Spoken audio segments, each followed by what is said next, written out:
ተዘከሩ መኳንንቲክሙ ዘነገሩክሙ ቃለ እግዚአብሔር የእግዚአብሔርን ቃል የተናገሯችሁን ዋኖቻችሁን አስቧቸው። ወእንዘ ትሬኡ ሰናየ ግእዞሙ ወሞጻይቶሙ ተመሰሉ በሃይማኖቶሙ። ወእንዘ ትሬኡ ሃይማኖታቸውን፣ ሕይወታቸውን፣ ምግባራቸውን እያያችሁ ተመሰሉ በሃይማኖቶሙ በሃይማኖት ምሰሏቸው። እስመ ኢየሱስ ክርስቶስ ውእቱ ዘትማልም ወዮም ወክመ ውእቱ እስከ ለዓለም። ኢየሱስ ክርስቶስ ያው ትላንትናም ዛሬም እስከ ዘላለሙ ድረስ እርሱ ኢየሱስ ነው። ክብርና ምስጋና ለስሙ ይሁን የአባቶቻችን አምላክ። ዛሬ መስከረም 21 ብዙኃን ማርያም ይባላል። ኦርቶዶክሳዊት ተዋሕዶ ቤተክርስቲያን በዶግማ የታጠረ የብረት አጥር ያላት፣ በቀኖና የተዋበ የማይሰለች ስርዓት ያላት፣ በትውፊት ያጌጠ ያሸበረቀ አገልግሎት የሚታይባት ኩላዊት ሐዋርያዊት ዓለም አቀፋዊት አንዲት ናት። የዚች ቤተክርስቲያን ልጆች ደግሞ የአባቶቻችን ልጆች እኛ ነን። ክብርና ምስጋና ለአምላካችን ለእግዚአብሔር ይሁን። ስለዚህ ብዙኃን ማርያም ብዙኃን ሊቃውንት አንድ ሆነው ተሰብስበው ዘዕሩይ ምስለ አብ በመለኮቱ እግዚአብሔር ወልድ በመለኮቱ ከባሕሪ አባቱ ከአብ ጋር አንድ ነው፣ ትክክል ነው ብለው የመሰከሩበት እንግዳ የሆነ ትምህርት፣ የተሳሳተ ትምህርት፣ የተዛባ ትምህርት አሁንም እየረበሸን ያለው እንክርዳድ እንዳይቀጥል የብረት አጥር ዶግማ ሰርተው ወልድ ዋሕድ ሊሉ በኒቂያ 318ቱ እንደ አንድ ልብ መካሪ እንደ አንድ ቃል ተናጋሪ የከተሙበት ቀን ስለሆነ ነው ይህንን ርዕስ የመረጥኩት። የቀደሙ አባቶቻችሁ ያስተማሯችሁን ትምህርት ያዙ። የኑሯቸውን ፍሬ እየተመለከታችሁ በእምነት ምሰሏቸው። ኢየሱስ ክርስቶስ እንደው ትላንትናም ኢየሱስ ነው፣ ንጉሥ ነው፣ አምላክ ነው። ከባሕሪ አባቱ ከአብ ከባሕሪ ሕይወቱ ከመንፈስ ቅዱስ ትክክል ነው። ኢየሱስ ክርስቶስ እንደው እግዚአብሔር ነው። ትላንትናም ዛሬም እስከ ዘላለሙ ኢየሱስ እግዚአብሔር ነው አለ ቅዱስ ጳውሎስ። ክብርና ምስጋና ለአምላካችን ለእግዚአብሔር ይሁን። ቤተ ክርስቲያን በአስተምሯ ከሌሎች ጋር የምትተችበት ዋናው መስመር ተደብቆ ተቀምጦ ነው እንጂ ክርስቶስ ኢየሱስ ነው፣ የባሕሪ አምላክ ነው ብላ ታምናለች።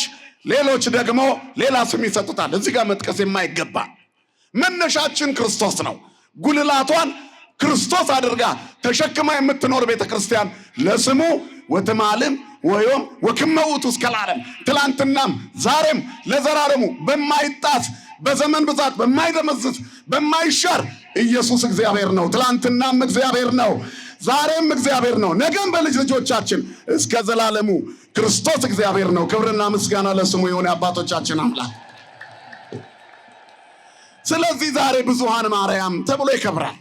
መስቀሉን እናከብራለን፣ እመቤታችንን እናከብራለን። መስቀሉንና እመቤታችንን ማደሪያው አድርገው ዓለምን የቀደሰውን ጌታ ዘዕሩይ ምስለ አብ በመለኮቱ ብለን እንደ አባቶቻችን እናከብራለን። ክብርና ምስጋና ለአምላካችን ለእግዚአብሔር ይሁን። ይሄ ነው ትልቁ በዓላችን። 318 ሊቃውንት በዚህ ቀን ይጠሩ እንጂ ከ2300 በላይ ሊቃውንት በኒቂያ በ325 ዓመተ ምህረት ተሰብስበው ነበረ። ይሄ የሆነው መስቀሉ ወደ ግሸን ከመግባቱ 121 ዓመት 1121 ዓመት ቀድሞ ነው። የታሪክ ዳሰሳ ስናደርግ አባቶቻችን ወደዚያ ከመግባታቸው በፊት ወደ ስብሰባው ይዘው የገቡት እመቤታችንን ነው። ስለ ክርስቶስ ለመናገር እመቤታችን ከሌለች በምን ይገባናል? የመጀመሪያው የአዲስ ኪዳን መምህርት እመቤታችን እኮ ነች። ክርስቶስ ሁሉን አድራጊ መሆኑን እሱን የሚሰሙ ታሪካቸው እንደሚቀየር የተናገረች እርሷ ናት። የመጀመሪያዋ በአዲስ ኪዳን አማኝ እመቤታችን ናት። የመጀመሪያው ሰባኪ የክርስቶስን ሥጋዌ የገለጠው ቅዱስ ገብርኤል ነው። ሰበከ ለነ ልደተ እግዚእ ወአብሰርካ ለማርያም ድንግል ወትቤላ ተፈሥሒ ኦ ምልዕተ ጸጋ እግዚአብሔር ምስሌኪ፣ እግዚአብሔር ካንቺ ጋራ ነው፣ ጸጋ የሞላብሽ ሆይ ደስ ይበልሽ ብለህ ቅዱስ ገብርኤል ሆይ የጌታ ልደት ሰበክልን ይላል አባ ኤፍሬም ሶርያዊ። ክብርና ምስጋና ለአምላካችን ይሁን። የመጀመሪያው ሰባኪ ቅዱስ ገብርኤል ነው። ቅዱስ ገብርኤል የነገራትን ይኩነኒ ብላ ያመነችው የመጀመሪያው አማኝ እርሷ ናት። አባቶቻችሁን ጠይቁ የቀደሙትን ተከተሉ የሚለው ቃል ሲጀመር ከመቤታችን ይጀምራል። በሐዲስ ኪዳን ታሪክ ውስጥ መጀመሪያ የነገረችን ክርስቶስ የጌቶች ጌታ መሆኑን እርሷ ናት። በሶስተኛው ቀን በቃና ዘገሊላ ሰርግ ነበር ብሎ የሚናገረው ቃል በምድረ በዳ ተፈትኖ በዮርዳኖስ ተጠምቆ ከወጣ በኋላ ከዮርዳኖስ መልስ 40 ቀን ተፈትኖ ዲያብሎስን ድል አድርጎ ከምድረ በዳ መልስ በሶስተኛው ቀን በቃና ዘገሊላ ተጠራ። በዚያች በገሊላ ባደገበት አውራጃ ሰርግ ነበረ። እናቱ ስትጠራ እሱም ተጠራ። እዚያው ነው ድንግል ማርያም ስራዋን ጀመረች፣ እሱም ስራውን ጀመረ። እናትና ልጅ አንድ ቀን ስራቸውን ጀመሩ። ክብርና ምስጋና ለአምላካችን ለእግዚአብሔር ይሁን። መጽሐፍ ቅዱስ የሚነግረን ይህንን ነው። የወይን ጠጅ አለቀ ይላል ሰርጉ ላይ።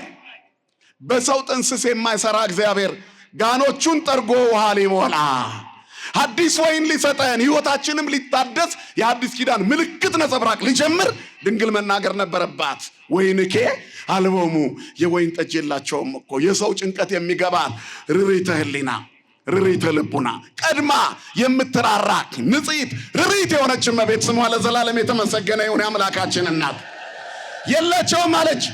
እስክንጠይቃት የማትጠብቅ በልጅነት መንፈስ ለእርሷ ታምነን ልጇን አምልከን ከኖርን ሳይኖረን ሲቀር የላቸውም ትላለች። እኛ እስክንጠይቃት አትጠብቅም። ርሪት ናት እናታችን። ሰውን መውደድ ልማዷ ነው። ዘሕገ ልማዳ ምህረት ለኩሉ ፍጥረት፣ ለፍጥረት ሁሉ ምህረትን መለመን ልማዷ ነው። አፍቅሮተ ሰብእ ልማዳ፣ ሰውን መውደድ ልማዷ ነው። ድንግል ማርያም እናታችን የአምላካችን እናት የፈጣሪያችን እናት ለተራበው ዓለም እንጀራን አዘጋጅታ የሰጠች የእንጀራ ቤታችን መሶበ ወርቃችን የሕይወት እንጀራ ክርስቶስ ዓለም ሁሉ በጽድቅ ጠኔ ረሃብ ሲሰቃይ የሕይወት ውሃ የሕይወት መጠጥ የሕይወት እንጀራ ሰጠችን። ድንግሎይ የሚበላውን ያገኘንብሽ የሚጠጣውን ያገኘንብሽ ይላታል አባ ሕርያቆስ። ክብርና ምስጋና ለአምላካችን ይሁን። የእንጀራ ቤት ድንግል ማርያም የላቸውም ወይን አለች። ዛሬም ውሃ ለሚሸት ሕይወታችን ድንግል ማርያም ታስፈልገናለች። ድንግል ማርያምን ሳያዩ ክርስቶስን ማግኘት አይቻልም። እናቲቱን ሳያከብሩ ልጅን አመልካለሁ ማለት አይቻልም። ድራማ መስራት ይቻል ይሆናል። ማንም ልጅ ቢሆን እናቱ ላይ ምራቅ ተተፍቶ አይዞ እሷን ስደባት እኔን አክብረኛል አይሉም። ፍጡር እንኳን አይደለም ፈጣሪ አባትና እናትን አክብር የሚል ትእዛዛት በሙሴ እጅ ያስቀመጠ እግዚአብሔር እናቱን ያሰድባል ማለት ለእግዚአብሔር ለባህሪው የማይስማማ የጭካኔ ቃል መስጠት ነው። ክብር ለስሙ ይሁን። እናቱን ስለሚወድ ነው ሲወለድ ያያት፣ ሲሞትም መጨረሻ ጊዜ አይኑ ያረፈው እርሷ ላይ ነው። ጌታ በተወለደ ጊዜ መጀመሪያ ያየው መልክ የእናቱን መልክ ነው። ትውልድ ሁሉ እሱን የልጁን መልክ እንዲመስል ተስሎ የሚወጣው ከእሷ የወጣው መልክ ነው።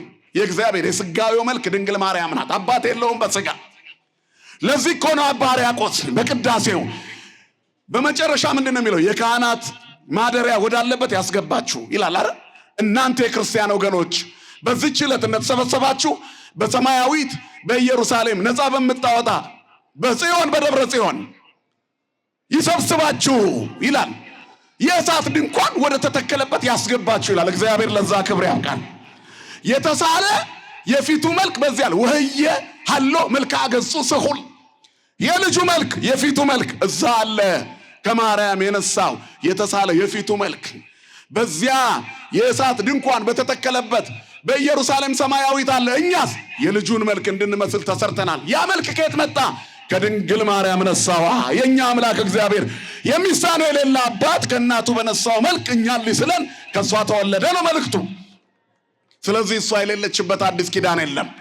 ጌታም ምን አለኝ ካንቺ ጋር ባዘዝሽኝ ላላደርግ አድጓል ብለሽ ለምን ጠየቅሽኝ? ማድረግ እችላለሁ ታዘዝ ግን አለ ይበጻ ጊዜ ገና ነው አለ። ወይን ሆኖ ዓለምን የሚያጣፍጥበት ዓለም ሁሉ የሚጣፍጥበት ወይን ክርስቶስ ነው።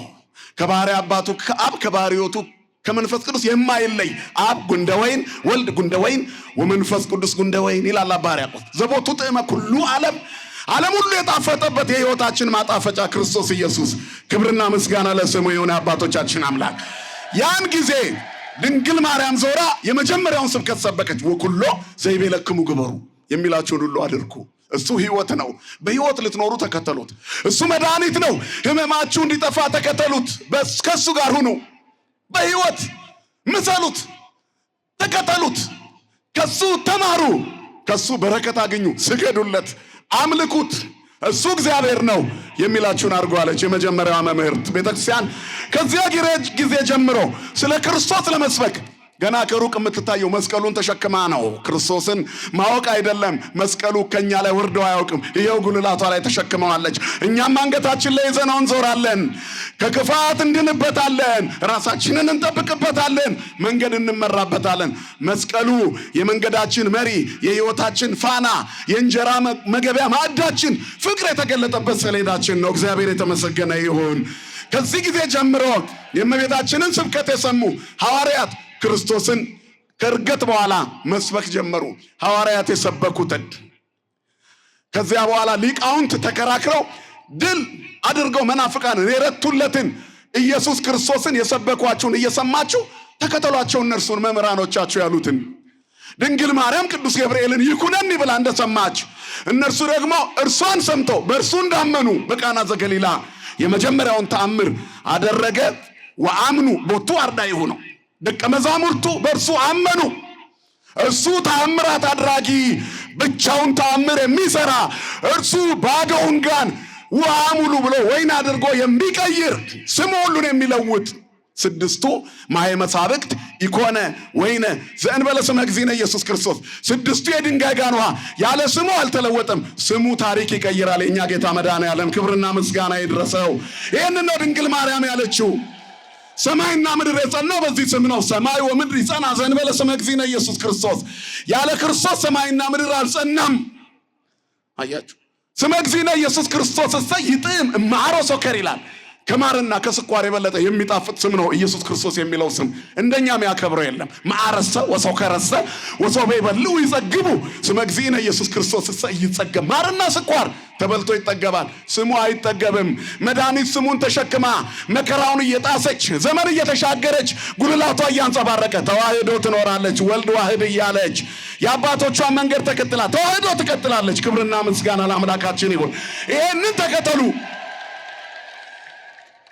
ወእንዘ ትሬዮሙ ሰናየ ግዕዞሙ ወእንዘ ትሬዩ ሰናየ ግዕዞሙ ወሞጻይቶሙ ተመሰሉ በሃይማኖቶሙ። እያያችሁ ተከተሏቸው። ክርስቶስ ኢየሱስ እንደው ትናንትናም ዛሬም እስከ ዘላለሙ ያው ነው። የማይለወጥ አምላክ አለን።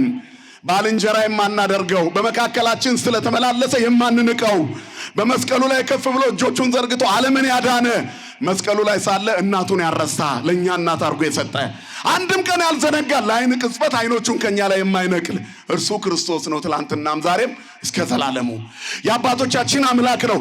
በቃና ዘገሊላ ባዶውን ሙሉ ያደረገ እርሱ ነው። በሐዋርያት ዘመን ስለ እሱ መከራ ሲቀበሉ ኃይል የሆናቸው እርሱ ነው። እነ ቅዱስ ጊዮርጊስ ሲታረዱ እየመጣ ጽኑ ሲላቸው የነበረው ክርስቶስ ነው። ትላንትናም ዛሬም እስከ ዘላለሙ ሕያው ነው። ስለተገረፈ፣ ስለተራቆተ፣ ምራቅ ስለተተፋበት አልተዋረደም፣ ዝቅ አላለም። ራሱ ስለኛ ከክብር ወረደ። ማንም ምራቅ ተፍቶበት አያዋርደውም። እሱን ብቻ አይደለም፣ ደቀ መዛሙርቱንም ምራቅ ተፍቶ የሚያዋርዳቸው የለም። ድንግል ማርያምንም ክፉ ተናግሮ ምራቅ ተፍቶ የሚያዋርዳት የለም። በመገፋት ከንፍ የምትል ቤተክርስቲያን ውስጥ ነው ያለነው። ክብርና ምስጋና ለአምላካችን ለእግዚአብሔር ይሁን። ስለዚህ ይህንን ለማድረግ ሐዋርያት አባቶቻቸው የሰበኩላቸውን ሰምተው ሊቃውንቱ አንድ ሰው ወልድ ፍጡር ነው ብሎ ክርስቶስን ለመካር ተነሳ። እሱም አርዮስ ይባላል። ለስም አጠራሩ ክብር ይግባውና መድኃኒት ክርስቶስን እርሱ ከአብ ያንሳል፣ ፍጡር ነው አለ። ወዴት እየሄደ ይመስላችኋል? ከዛም እመቤታችንን የፍጡር እናት እያደረገ ለመውረድ ነው። በኒቅያ ጉባኤ ላይ የተመታው አርዮስ እኮ የእሱ ተረፎች በኋላ ሄደው መጨረሻ በጉባኤ ኤፌሶን ንስጥሮስ የሚባል ደግሞ እየተዋለደ፣ ሰይጣን ያዋልዳል እኮ በማይፀን እየተዋረሰ፣ እርሱ ደግሞ መጥቶ ውሃ በቦይ እንደሚያልፍ በእመቤታችን ማይፀን ኢየሱስ አለፈ እንጂ ድንግል ማርያም ቴዎቶኮስ አትባልም፣ ክርስቶቶኮስ ናት። የአምላክ እናት አትባልም፣ ወላዲተ ሰብ ነች ብሎ ተናገረ። ላቲ ስብሐት፣ ክብር ለስሟ ይሁን።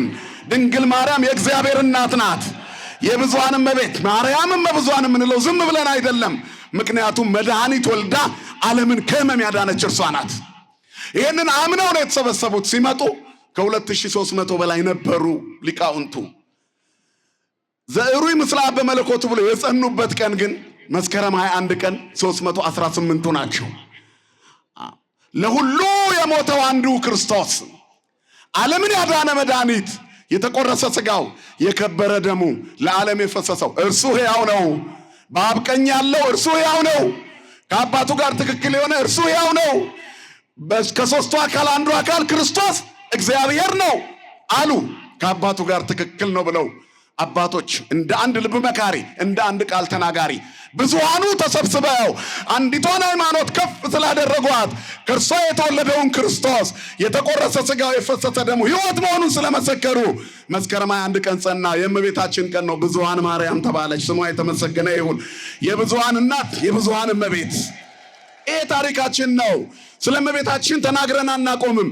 ከዚህ ጋር ተያይዞ መስከረም 21 ቀን 1446 ዓመተ ምህረት አጼ ዘርዓ ያዕቆብ ከአባታቸው ከአጼ ዳዊት ቀጥለው መስቀሉን ይዘው መስቀለኛ ተራራ ሲፈልጉ ተንከራተቱ። የቀደሙ አባቶቻችን ከእግዚአብሔር የተነገራቸውን ቃል ተግባራዊ ለማድረግ እንቅልፍ አይተኙም። ለስጋቸው ጊዜ አይሰጡም። ስለዚህ መስቀለኛ ተራራ ሲፈልጉ ኖሩ። እስቲ መናገሻ ሁሉ መጥቶ መስቀሉ ተቀምጧል። ለምን እንዲዞሩ ጠፍቷቸው ነው? ያ ብቻ አይደለም። እግዚአብሔር ምድሪቱን ሊባርክ ሲፈልግ በኪደተ እግሩ ታቦተ ጽዮን በስደት ዘመን ዝዋይ ድረስ ወርዳ ደሴት ተቀምጣ ከ40 ዓመት በላይ ህዝቡን ባርካለች። ክብርና ምስጋና ለአምላካችን ለእግዚአብሔር ይሁን። ስለዚህ አሁን ያለንበት ይሄ ምድር ታቦተ ጽዮን የተራመደችበት ነው። አሁን እዚህ የቆምንበት ስፍራ ግማደ መስቀሉ ቆሞ የነበረበት ነው። የጌታ ደሙ የፈሰሰበት የተንጠባጠበበት የክርስቶስ መስቀል የረገጠው ቦታ ላይ ቆማቸዋል። ደስ ይበላችሁ። የተዋህዶ ልጅ ሞት ትልቁ ምስጢር ይሄ ነው። መስቀሉን ሲፈልጉ ኖሩ። ደራ ጉንደ መስቀል ያልሄዱበት የለም። ዞሯት፣ አራቱን አቅጣጫ ኢትዮጵያን ዞሩ። መስቀሉ ሁሉን ባረከ። በመጨረሻ መስቀለኛ ተራራ ላይ ሲደርሱ አንባ ግሸን፣ አሁን የምናየው ግሸን ተራራ፣ አምባሰል ተራራ ላይ የመስቀል ቅርጽ ያለው ተራራ አገኙ። ዛሬ መስከረም 21 ቀን 1446 የጌታን መስቀል እዛ ወስደው ቁጭ ያደረጉት። ኢትዮጵያ ቅርስን ከበረከት ጋር ተሸክማ ያለች ሀገር ናት። ቀድሞ ታቦተ ጽዮንን፣ አሁን ደግሞ አጽመ ቅዱሳንን ሄሮድስ ያስፈጃቸው የሕፃናቱን አጽምና መስቀሉን ይዘው በተራራው ላይ ተገኙ። የታሪካችን ትልቁ ክብር ይሄ ነው። ክብርና ምስጋና ለአምላካችን ለእግዚአብሔር ይሁን። ስለዚህ በዚህ ቀን ብዙሃን ማርያም ስለሆነች እመቤታችንን እናከብራለን። አማላጅነቷ የማይለየን፣ ሳሎን ተቀምጣ የጓዳው ባዶነት የሚሰማት የጭንቅ አማላጅ፣ የደረቀውን ማይፀን ዓለም ልማጽንስ እንዲሆን የምታደርግ ቅድም መምህራችን እንደመሰከሩት የተቆረጠውን የሚቀጥለውን አምላክ ይዛ ወይንኪ አልቦሙ ብላ በባዶነት ላይ የምትሞላ ድንግል ማርያም እናታችን ናት። አማላጃችን፣ የመስቀል ስር ስጦታችን። ከዚያ ሌላው መስቀሉን የምናከብርበት ነው። ዓለም የዳነበትን መስቀል። ሁለቱ ልዩ ፍጡራን ናቸው ይላል ደራሲው። ሁለቱ ለእመቤታችንና ለመስቀል እንሰግዳለን። መስቀሉ የተአምራት መገኛ ስለሆነ አይነ ስውራንን የሚያበራ ብቻ አይደለም። አይኑ የልቦናው አይን ጠፍቶ በለስ በልቶ ገሃነም ሊወርድ እየተዘጋጀ ሲኦል ውስጥ የሚጠብቀው ሞትን የሚጠባበቀውን ረደተ ገሃነም ሳይደርስበት አዲስ ኪዳንን የሚጀምር ታሪክ ከድንግል ተወልዶ መጥቶ በመስቀሉ ጠርቆ ሞትን አስወገደ፣ ነፍሳትን ከሲኦል ነፃ አወጣ። ክርስቶስ በደሙ። ክብርና ምስጋና ለስሙ ይሁን። የአባቶቻችን አምላክ ዛሬ እጅግ ድንቅ በዓል ነው። አባቶቻችንን እናከብራለን። ተዘከሩ መኳንንቲክሙ ብሎናል። የሃይማኖታቸውን ፍሬ እየተመለከታችሁ በእምነት መሰሏቸው። ክርስቶስ ኢየሱስ ትላንትናም ዛሬም እስከ ዘላለሙ ያው ነው። ስለዚህ አለ ልዩ ልዩ በሆነ እንግዳ ትምህርት አትወሰዱ። ክርስቶስ አይለወጥም። ሃይማኖት አትለውጡ። እንግዳ የሆነ ትምህርት አይሳባችሁ። ጥሩ ንግግር አይሳባችሁ። አባቶቻችሁ የተናገሩት ያለፈው ሁልጊዜ አዲስ ነው። የማይለወጥ እግዚአብሔር ሁሉን እየለወጠ ለዘላለም ይኖራል። የአባቶቻችሁ አምላክ ነበረ ክርስቶስ ኢየሱስ። የእናንተም አምላክ ነው። ነገ ደግሞ የልጆቻችሁ አምላክ ነው። ትላንትናም ዛሬም እስከ ዘላለሙ ድረስ ክርስቶስ ያው ክርስቶስ ነው። ክብርና ምስጋና ይድረሰው የአባቶቻችን አምላክ። ስለዚህ ሐዋርያት የሰበኩለትን ክርስቶስ ሰለስቱ ምዕት ተሰብስበው ክርስቶስ ኢየሱስ ትላንትናም ዛሬም እስከ ዘላለሙ ያው ነው። ቅዱስ ጳውሎስ እንደነገረን ዘዕሩይ ምስለ አብ በመለኮቱ አሉና ክርስቶስን አከበሩ። ያከበሩትን የሚያከብር እግዚአብሔር ለቅዱሳን አባቶቻችን ትልቅ በረከት ሰጣቸው። ይገርማቸዋል። ክርስትና አልጋ በአልጋ አይደለም። ሲመጡ እያነከሱ የሚመጡ ነበሩ። በቃሬዛ ይመጡ ነበሩ። ታመው ክርስቶስን በመስበካቸው አይናቸው ፈርጦ እግራቸው ተሰብሮ መጥተዋል። የሃይማኖት ጉዳይ ነዋ። ከዚያ በኒቅያ ተሰበሰቡ። ማዕከል ነበረ ለነሱ። ከዚያ ሁሉ የተጋድሏቸው ውጤት ፊታቸው ላይ ይታይ ነበረ። በጸሎታቸው መሃል ድንግል ማርያም ነበረች። እግትዋ ለጽዮን ወህቀፍዋ ይላል ዳዊት። ይህን ሰምተው ሐዋርያት ከበዋት መንፈስ ቅዱስ ወርዶላቸዋል። ሐዋርያት ሥራ ምዕራፍ 2 ልክ እንደዚህ እነዚህ ውዳሴ ማርያሙን ቢሉ እመቤታችንን ቢያመሰግኑ የእግዚአብሔርን ሰሞን ቢመሰክሩ ቅዱሳት መጻሕፍትን አገላብጠው ወልድ ዋህድ ሲሉ እንደ አንድ ልብ መካሪ እንደ አንድ ቃል ተናጋሪ ክርስቶስ በአፋቸው የአምላክነቱን ክብር የጌትነቱን ኃይል ዘላለማዊነቱን አተመላቸው። ክብርና ምስጋና ለስሙ ይሁን የአባቶቻችን አምላክ። አሁንም ውዳሴ ማርያም የሚደግም ድንግል ማርያምን የያዘ ወንጌል አይጠፋበትም። የዮሐንስ ወንጌል ምዕራፍ 19 ቁጥር 25 አንድ ቃል አለ። ወይቀውማ ሀበ መስቀሉ ለእግዚ ኢየሱስ እሙ፣ የኢየሱስ ክርስቶስ እናቱ መስቀሉ ስር ቆማ ነበር ይላል። ከዚያስ እሷን ደግሞ በጣም የሚወዳት ለክርስቶስ ቅርብ የሆነ ፍቁረ እግዚ የተባለ ዮሐንስ ቆሞ ነበር። ልብ አድርጉ። ዮሐንስ የተወደደው ደቀ መዝሙር ጌታችን የሚወደው እያለ ስለ ራሱ ይጽፋል። እሱ ደግሞ ማንን ይወዳል? ድንግል ማርያምን ይወዳል። እየሰማችሁ ነው አይደል? እሱን ደግሞ ማን ይወደዋል? ኢየሱስ ይወደዋል። እየሰማችሁ ነው? ዮሐንስ ማንን ይወዳል ብያችኋለሁ? እመቤታችንን በሉ። ዮሐንስ ማንን ይወዳል? የእመቤታችን ልጅ ኢየሱስ ማንን ይወደዋል? ዮሐንስን። የተወደደው ደቀ መዝሙር ይላል። እመቤታችን ላይ ምራቅ ተፍቶ የኢየሱስ መሆን አይቻልም። እመቤታችንን ወዶ ግን ወደ ቤት መውሰድ ይቻላል። መጽሐፍ ሚለኔን ዮሐንስ እመቤታችንን ይወዳት ነበረ። ኢየሱስ ደግሞ እናቱን የወደደለትን ምን ይለው ነበር ይላል መጽሐፉ? ይወደው ነበረ። ስሙ የተመሰገነ ይሁን። እንወዳታለን እኛ፣ እርሱ ደግሞ እኛን ይወደናል። እናከብራታለን እኛ፣ እርሱ ደግሞ ያከብረናል። ከፍ ከፍ እናደርጋታለን። ድንግል ሆይ እንወድሻለን፣ እናመሰግንሻለን፣ እናከብርሻለን፣ ከፍ ከፍ እናደርግሻለን ይላታል አባ ሕርያቆስ። ከፍ ከፍ ትበልልን የአምላካችን እናት። ዮሐንስ ከፍ ከፍ ያደርጋት ነበረ፣ ይወዳት ነበረ። ስለዚህ ገና በራስ ቅል ኮረብታ በቀራንዮ ስር በመስቀሉ ግርጌ ሐዘኗ አላልቅ ብሎ እንባዋን ጨርሳ ውስጧ ቆስሎ ቆማ አንድ ልጇ ምንም ሳያጠፋ መከራ ሲቀበል እመሙ ለሰማዕታት የሚያሰኛትን ከባድ መከራ ትቀበል ነበር ቆማ። በዚያ ጊዜ ጌታ ተመለከተ። ነዋ ወልድኪ፣ ልጅሽ ይኸው ማኅፀን በመክፈት በንጽህና ቅድስና በድንግልና እኔን ወለድሽኝ፣ ከእህቱም ድንግልና እኔን ወለድሽ። ከዚህ በኋላ ማኅፀን በመክፈት ልጅ አትወልጅም። ነገር ግን በምጥ በጭንቀት ስምዖን እንደተናገረ አረጋዊ ገና የ40 ቀን ሕፃን ሳለ ጌታ በነፍስሽ ሰይፍ ያልፋል ብሎሽ ነበር።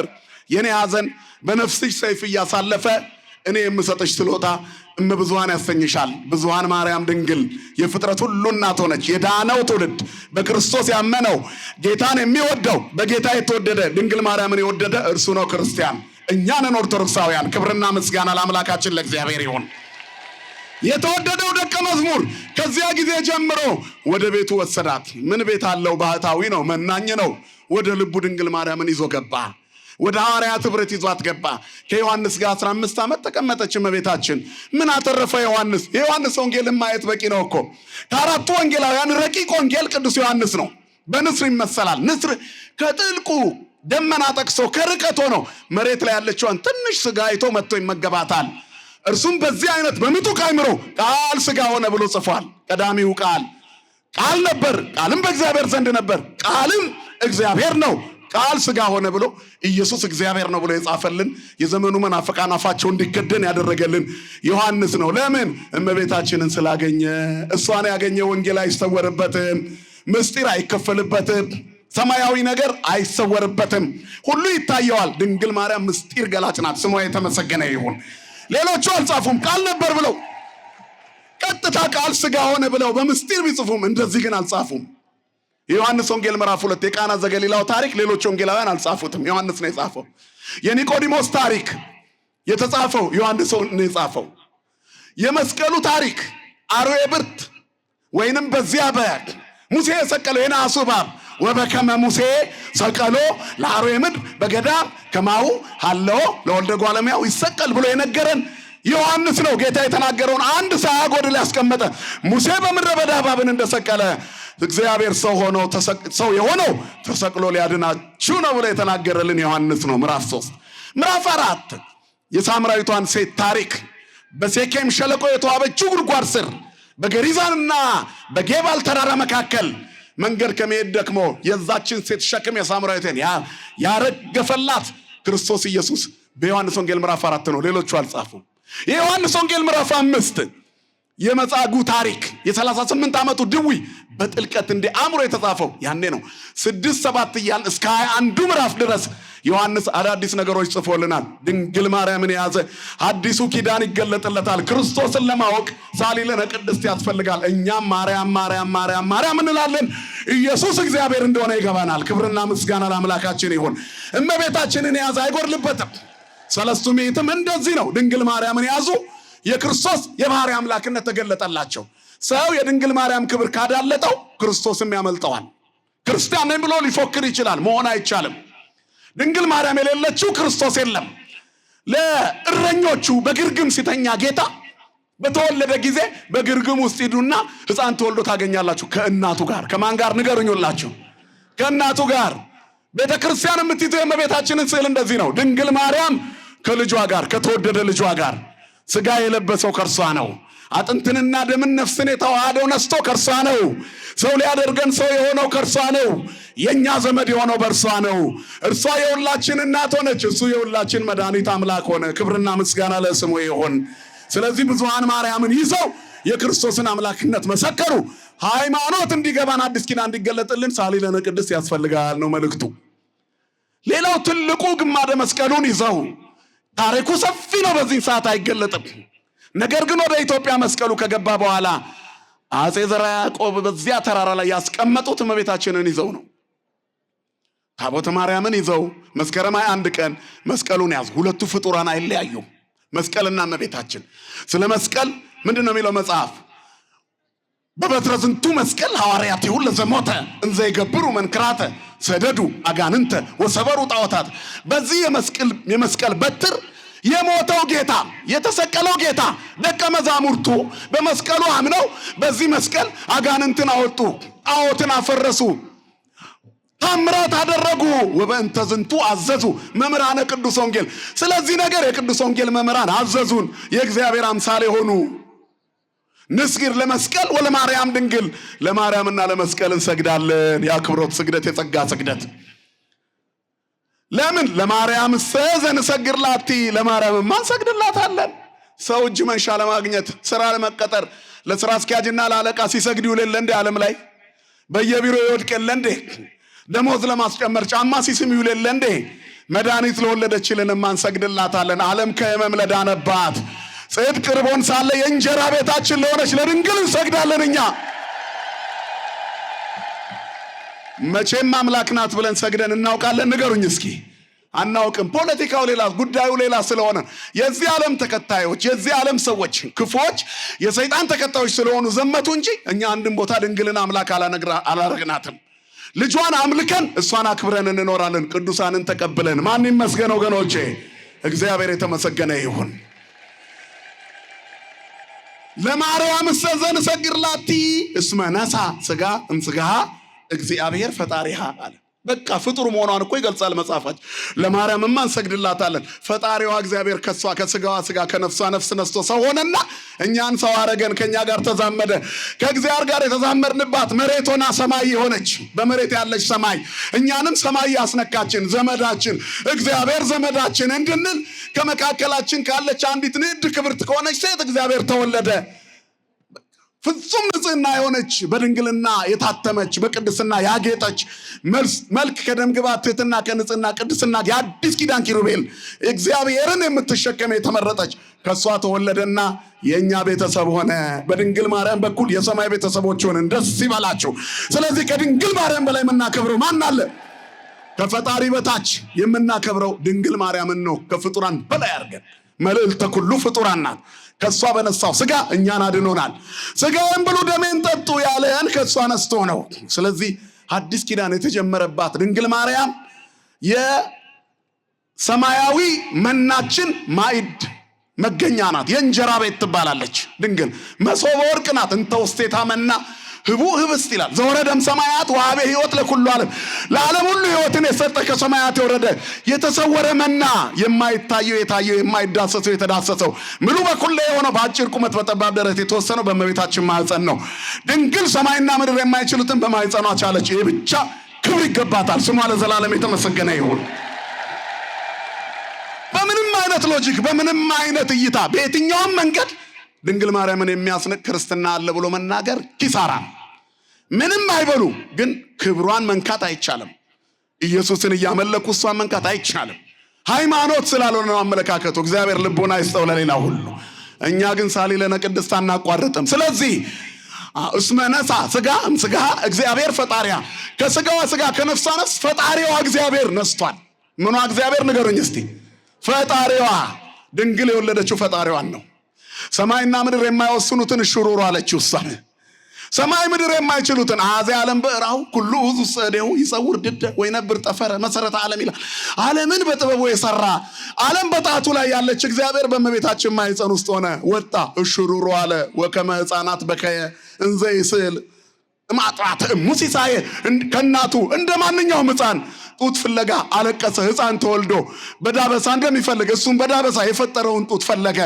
በእናቶች ጡት ውስጥ ወተት የሚያመርት እግዚአብሔር፣ ወተት እንዲገኝ የሚያደርግ እግዚአብሔር፣ ልጅነትን፣ ልምላሜን፣ ማኅፀንን፣ ቅድስናን የሰጠ እግዚአብሔር ልጅ ሲወለድ ጡት ወዲያው ወተት ያወጣል። ይህንን ተፈጥሮ አሳምሮ የሰራ እግዚአብሔር እሱ በሚወጣበት መንገድ የእናቱ ጡት ውስጥ በድንግልና ቢወለድም የድንግልና ጡት ሊጠባ ወተት አዘጋጀና ስጭኝ ብሎ አለቀሰ። እንዘ ይስዕል ማጥባት ሙሲሳዬ፣ እሷም እሽሩሩ ልጄ እሽሩሩ ፈጣሪ እያለች እሱ በውስጧ የፈጠረውን ጡት እያጠባችው፣ እሱ በጡቷ ውስጥ የፈጠረውን ወተት እያጠጣችው አሳደገችው። አምላኬ ልጄ እያለች ማን ያገኛል? ይህንን ከፍጡራን ሁሉ በላይ ናት ድንግል ማርያም። ስሟ ለዘላለም የተመሰገነ ይሁን። ማንም አያገኘውም። አንዳንድ ጊዜ እኮ ምቀኝነትም ልክ አለው። ልንደርስበት የምንችልበት ቦታ እንመቀኝ ይሆናል። ከጓደኛችን አንዱ ባለስልጣን ቢሆን መመቅኘት እንደው የተገቢ ባይሆንም እንደው ሊያስኬድ ይችላል። ምን ነው እኔና እሱ እኩያ አይደለ ለምን አላገኘሁትም ሊባል ይችላል። ሰይጣናዊ ቢሆንም እንኳን ማለት ነው። ከሰይጣናዊነት የከፋ ግን የአምላክ እናትን መገዳደር ምን ይባላል? መቼም ክርስቶስ ድጋሚ አይወለድ። የአምላክ እናትን የሚያክል ፍጥረት መቼም አይገኝም። ድንግል ማርያም ሰማይ ናት አይደለም እንዴ? ድንግል ማርያም ተመሲለኪ ሰማየ እንታስረቂ ፀሐየ ተመሲለኪ ገራይተ እንተፈረኪ ስርናይ። ማርያም ሆይ ሰማይ ሆነሽ ፀሐይ አወጣሽ። የማክሰኞ እርሻ ዘር ያልተዘራባት ስንዴ ያበቀለች ንጹሕ ስንዴ የሕይወት እንጀራ ክርስቶስ ከድንግል ማርያም ተወለደ። ስለዚህ ለማርያም እንሰግድላት። እስመ ነሣ ሥጋም ሥጋ እግዚአብሔር ፈጣሪ ኃይልና ወረከብነ ነይነ መድኃኒተ እምኔሃ፣ መድኃኒት ከሷ አግኝተናልና እንሰግድላታለን። ሳሊለነ ቅድስት ብለን ስሟ ለዘላለም የተመሰገነ ይሁን። የአምላካችን እናት ሁለቱ ፍጡራን የእግዚአብሔር ማደሪያ ናቸው ይላል። ቀጥሎ ምን ይላል? ለዕፀ መስቀልይ ከመተናገር ንቅድመ ንስግድ ለመስቀሉ ለማርያም ድንግል ብሏል። ከላይ እንደተናገርነው እንሰግዳለን ይልና እስመ በላዕሌሁ አንጠብጠበ ደመ ቃል ኢ ሐማሚ በባሕርየ ሥጋ ዘሐመ። በላዩ ላይ በባሕርየ ሥጋ የታመመ የማይታመመው መለኮት በሥጋ ባሕሪ ታሞ ደሙን ላዩ ላይ አፈሰሰበት። ተገርፎ ታስሮ ተጎትቶ በጅራፍ ተመቶ ምራቅ ተተፍቶበት በአክሊለ ሦክ ደፍቶ ተቸንክሮ ደሙን አፍሶበታል። ስለዚህ እግሮቹ የወደቁበት ቦታ እንሰግዳለን። ለመስቀልም ለእመቤታችንም እንሰግዳለን። በዱር ውስጥ አገኘ ነው ያለው ይሄንን ነው ዳዊት። ዱር ያለው መስቀሉን ነው። ጫካ በዱር ውስጥ አገኘ ነው። ወደ ማደሪያዎቹ እንገባለን አለ። ወደ መስቀልና ወደ እመቤታችን እየመጣን ጌታን እናመልካለን፣ ማደሪያውን እናከብራለን። ክብርና ምስጋና ለአምላካችን ይሁን። እሱ የመረጣቸውን እናከብራለን። ከዚያ አንድ ቃል አለ ሁሌ ብናስረዳ ዓለም አልገባው ያለ ለእሉ ክሌቱ ፍጡራን ስባተ ፈጣሪ አይደለም። ለሁለቱ ፍጡራን የፈጣሪ ምስጋና ይገባቸው። ፍጡራን ብሎ የፈጣሪ ምስጋና ምን ማለት ነው? ምን ነው የእግዚአብሔር ሰላምታ ቸላልከኝ ትለዋለህ እኮ ወንድም ሳያይ ሲያልፍ ከእግዚአብሔር እኩል አድርገኝ እያልከው ነው። ፈጣሪ ያከበራቸው ክብር ይገባቸዋል። እስመ ተአረዩ በክብሮም ሁለቱ በክብር ተስተካክለዋል። ምን ማለት ነው? እግዚአብሔር በእመቤታችን ማኅፀን አድሮ ሰው ሆኖ እንደገና ደግሞ በመስቀል ላይ አድሮ ዓለምን አድኗልና መስቀል የፍቅር መገለጫ ሰሌዳ ሆኗልና ሁለቱ በክብር ተስተካክለዋልና ሁለቱ የተለየ ከፍታ አላቸውና እመቤታችን እግዚአብሔርን ወልዳ መድኃኒት ወልዳ ለመስቀል እስኪሰጥ አሳድጋ ሰጥታለች። መስቀል ደግሞ ክርስቶስን ተሸክሞ ለዓለም ቤዛነት ላይ ውሎበታልና መስቀልና እመቤታችንን ዛሬ እናከብራለን። ከዚህ ሁሉ መሃል ክርስቶስን እናመልካለን። ክብርና ምስጋና ለአምላካችን ለእግዚአብሔር ይሁን። ስለ መስቀልና ስለ እመቤታችን ተናግረን አንጨርስም። ዘሩይ ምስለ አብ በመለኮቱ የተባለውን ጌታ አንድ ልብ መካሪ አንድ ቃል ተናጋሪ ሆነው የመሰከሩ ሐዋርያት ሊቃውንት አባቶቻችን እነ ቅዱስ አትናቴዎስ እነ እለእስክንድሮስ መስቀል ይዘው ቆመው ነው። ስመ ማርያም ጠርተው ነው። ምክንያቱም እመቤታችንን ሳያከብሩ ክርስቶስን ማግኘት አይቻልምና። ከዚህ በኋላ ምን አደረጉ እነዚህ? ስለ መስቀልና ስለ እመቤታችን አንድ ነጥብ ልንገራችሁ። ሁለቱ በምን ይመሳሰላሉ? ሁለቱም የእግዚአብሔር ማደሪያዎች ናቸው። በእመቤታችን ማኅፀን ያደረው ጌታ መስቀል ላይ ሆኖ ዓለምን አድኗል። ካንቺ የሚወለደው መድኃኒት ነው እንዳለ ቅዱስ ገብርኤል መድኃኒትነቱ በመስቀል ላይ ተረጋግጧል። ሁለቱም ተቀብረው ነገር ግን ሞት ሳያገኛቸው ተነስተዋል። ከ300 ዓመት በላይ የተቀበረው መስቀል ሲወጣ እንደ ፀሐይ ያበራ ነበር። እመቤታችንም በጥር ብትሞትም በነሐሴ ተቀብራ ነሐሴ 14 የተቀበረች ነሐሴ 16 ሞትን አሸንፎ የተነሳ ጌታ እንደርሱ እንድትነሳ አድርጓት ተነስታለች፣ አርጋለች። የኛ እናት ድንግል ማርያም ስሟ የተመሰገነ ይሁን። ሁለቱም የሰይጣን እንቅፋቶች የዓለም ጭንቀት ማራገፊያ ናቸው። አርጋኖን ዘሰሉስ ላይ አባ ጊዮርጊስ ዘጋስጫ ከፍጡራን ሁሉ መካከል ሰይጣን አብዝቶ እመቤታችንን ይጠላታል ይላል። ሴቲቱን በጣም ይጠላል። ዘንዶው በሴቲቱ ላይ ተቆጣ ነው የሚለው። ወተማ ውእቱ አርዌ ለኢቲ ብእሲት እዛ ራእይ 12 ላይ ወሆረ ይጽብኦሙ ለእለ ተረፉ ውሉደ ለእለ ያቅቡ ትእዛዘ እግዚአብሔር ወየልው በጽድቁ ለኢየሱስ ክርስቶስ። ዘንዶው በሴቲቱ ላይ ተነሳ። ከዚያ በኋላ እሷ ላይ እንዳልደረሰባት ሲያውቅ የእሷን ወገኖች ማስታደር ጀመረ። ዘንዶው ዛሬም የመስቀልና የእመቤታችን ጠላት ነው። ወቆመ ላይ ለሆፃ ባይር ይላል። በባህር አሸዋ መሃል ቆመ። በኑፋቄ በኢሉሚናቲ በ666 በአውሬው አሰራር መካከል ቆመ። በመካከላቸው በክህደት አውድማ ላይ ቆመ። በኑፋቄ አውድማ ላይ በትችት አውድማ ላይ ቆመ። እንዳልደረሰባት ሲያውቅ እዛ ላይ ቆመ። ምን አለ? መርዙን መርጨት ጀመረ። ዛሬም መርዙን ይረጫል፣ ግን መርዙኛ ላይ አይደርስም። ክርስቶስም ምራቅ ተተፍቶበታል፣ ነገር ግን ሞትን ድል አድርጓል። ክብርና ምስጋና ለስሙ ይሁን። እመቤታችን ላይ ስዕሏ ላይ ምን እንኳ ቢደረግ ላመኑባት ግን የእመቤታችን ስዕል ቅድም መምህራችን እንዳሉት ጽንስ ያለመልማል፣ ሙት ያስነሳል፣ ለአልትራሳውንድና ለኤክስሬ ለኤምአርአይ የተሰወረ መድኃኒት ይገልጣል፣ በሽታ ይገልጣል፣ ነቅሎ ያስወግዳል። ድንግል ማርያም መድኃኒት ትሆነን። የመስቀሉ በረከት ይደርብን፣ ጭንቀታችንን ታቅልልልን። ወስብሐት ለእግዚአብሔር።